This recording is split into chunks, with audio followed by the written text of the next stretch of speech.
നമസ്കാരം. Fast cricket വാർത്തയുടെ പുതിയ വീഡിയോയിലേക്ക് എല്ലാവർക്കും സ്വാഗതം. ക്രിക്കറ്റ് ലോകത്തെ ഏറ്റവും പുതിയ വാർത്തകൾ അറിയാൻ ഈ ചാനൽ സബ്സ്ക്രൈബ് ചെയ്യാൻ മറക്കരുത്. അമേരിക്കയിലെ ലോസ് ആഞ്ചൽസിൽ 2028 നടക്കാനിരിക്കുന്ന ഒളിമ്പിക്സിനെ ലോകമെമ്പാടുമുള്ള ക്രിക്കറ്റ് പ്രേമികളും വലിയ ആകാംക്ഷയോടെയാണ് കാത്തിരിക്കുന്നത്.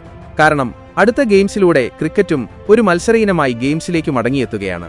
128 വർഷങ്ങൾക്ക് ശേഷമാണ് ക്രിക്കറ്റ് ഒളിമ്പിക്സിന്റെ ഭാഗമാവുന്നത്. 1900 ഗെയിംസിലായിരുന്നു അവസാനമായി ക്രിക്കറ്റിനെ ഉൾപ്പെടുത്തിയത്.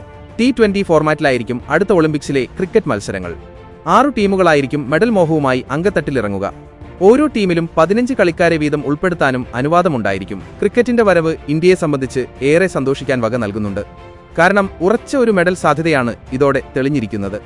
ശക്തമായൊരു യുവനിരയെ തന്നെ അമേരിക്കയിലേക്കു ഇന്ത്യ നയിക്കുമെന്നുറപ്പാണ്. എങ്ങനെയാവും സാധ്യതാ ടീമെന്ന് പരിശോധിക്കാം. T20യിൽ ഇന്ത്യയ്ക്കു ഇപ്പോൾ പ്രതിഭാശാലികളായ കളിക്കാരുടെ വലിയൊരു നിര തന്നെയുണ്ട്.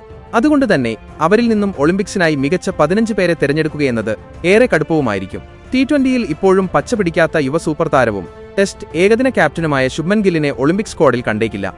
ഗില്ലിനു പകരം യുവ ഓൾറൗണ്ടർ തിലക് വർമ്മയാവും ടീമിനെ നയിക്കുക. ഈ ഫോർമാറ്റിൽ ഇന്ത്യയുടെ അവിഭാജ്യ ഘടകമാണ് അദ്ദേഹം. അതിനാൽ ടീമിനെ നയിക്കാൻ ഏറ്റവും യോജിച്ചയാളും തിലകാണ്. ഇന്ത്യയ്ക്കു വേണ്ടി ഓപ്പണിംഗിൽ ഇറങ്ങുക വെടിക്കെട്ട് ഓപ്പണർ അഭിഷേക് ശർമ്മയും കൗമാര ബാറ്റിംഗ് സെൻസേഷനായ വൈഭവ് സൂര്യവംശിയുമായിരിക്കും. T20യിൽ നിലവിൽ ലോകത്തിലെ നമ്പർ താരമാണ് അഭിഷേക്. നാട്ടിലും പുറത്തുമെല്ലാം ഒരുപോലെ മികച്ച പ്രകടനങ്ങൾ കാഴ്ചവെക്കാനും അദ്ദേഹത്തിന് സാധിക്കുന്നുണ്ട്. 14-കാരനായ വൈഭവ് ഇനിയും സീനിയർ ടീമിനായി അരങ്ങേറിയിട്ടില്ലെങ്കിലും അടുത്ത ഒളിമ്പിക്സ് ആവുമ്പോഴേക്കും സ്ഥിരം സാന്നിധ്യമായിട്ടുണ്ടാവും.